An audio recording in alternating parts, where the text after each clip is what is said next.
Here we have an oldie from Denmark. And the dial, it's what I call the Hick dial. You've got the HIK. KTAS is Copenhagen telephone. And this phone, funny enough, goes back quite a few years. I know it's written, I think it's on the underside. I haven't taken the underside off.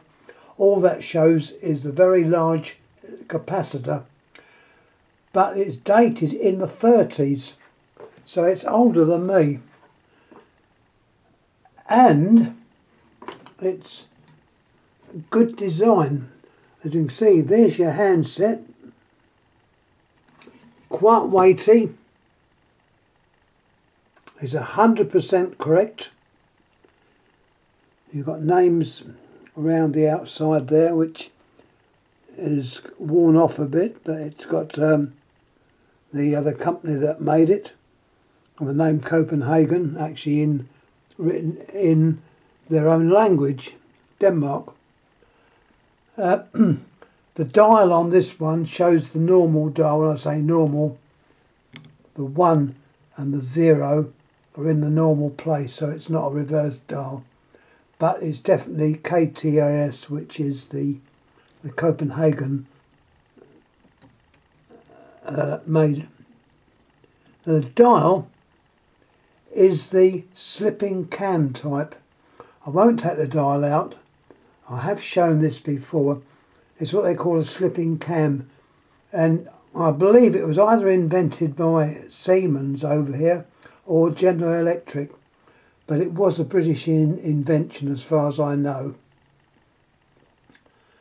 And it was used, well, I can remember it still being used when I first joined the post office many years ago, but it did lose favour, and it was called a slipping cam. That's exactly what it did. It was a cam which slipped, and it gave the numbers without going too deep into it. I restored the original cord on here.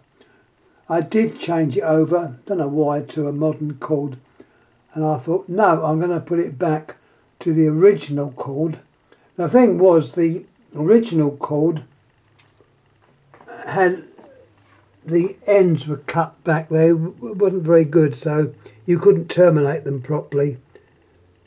The green wire was at fault. Anyhow, I've replaced the cord the other way round. It's now got termination on the white and the brown. The green wire is no longer used. This is once again a well-made telephone. I have shown this before, I believe. What's interesting about this, you've got an additional meter. Now, the intention of this meter, I don't know how it worked on the old system, but it was to measure the amount of calls or the time it took on calls. In England, they brought out what was called a subscriber private meter, and I won't go into how it was worked. It was quite complicated, but I think they put an impulse on the line which would step your meter. This, I don't think's the same.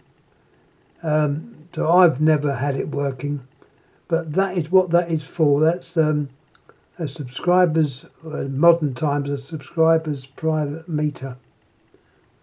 You've got your bell coils, enormous. There's your clapper, which obviously strikes on the bell. These were well made, as I said before. Nice terminals. The wires are beautifully laced in.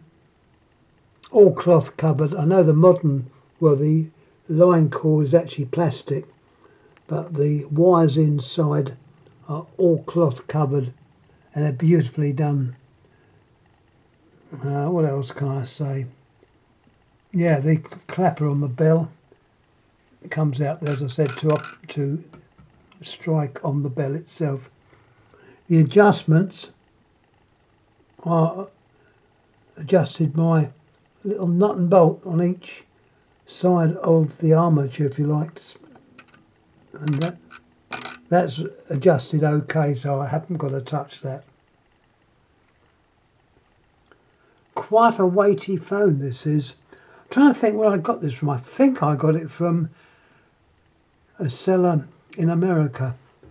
Now, what is also interesting, I just noticed this, the induction coil looks like it's only got one winding. There's only two terminations go to it, which is a little bit different. I'm going to see if we can look inside. I've got a torch here. My eyes are not as good as they used to be. Yeah, there's the other. That's the other end of the induction coil. Well, I'd say an induction coil. It's not an induction coil. It's only got one winding on there. But it obviously does the job.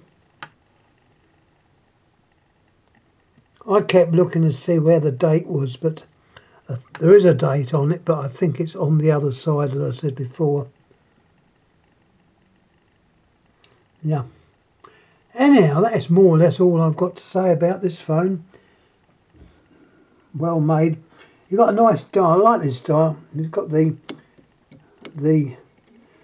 as you turn it round, the letters all go round, and it will press in, so it allows you to put your finger in the hole to dial, and the dial itself, you know, the numbers and stuff goes round. So it's quite a good one. The finger stop is quite away from the 0. I don't know what the reason of this is. As I say, it's not an automatic dial. It's a slipping cam dial. Looking at the base, the base is very uninteresting, but that can be taken off and exposes a large capacitor. It is a large one. It's all working okay. I've just tried it out actually. A little bit faint, but the bell rings and it dials out okay.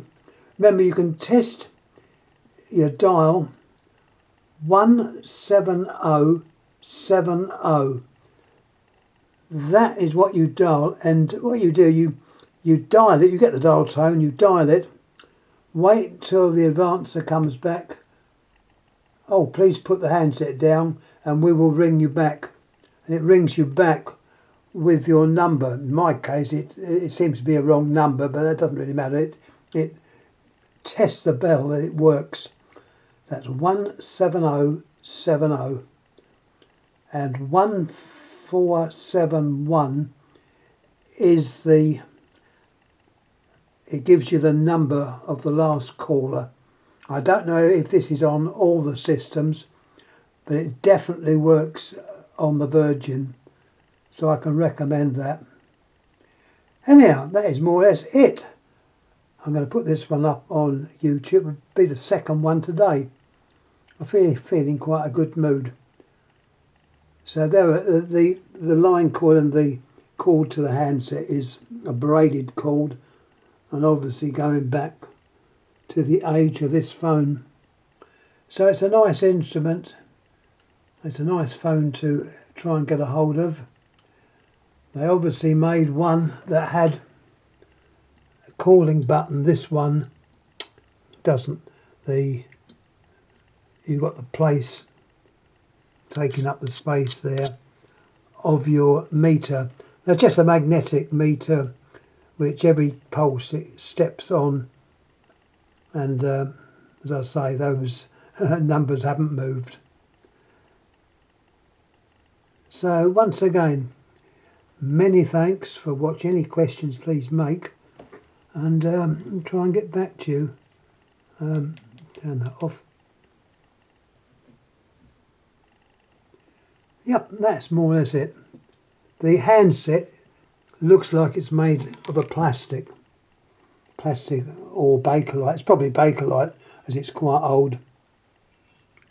but it's a genuine, it's all genuine. So it's KTAS as shown on the dial.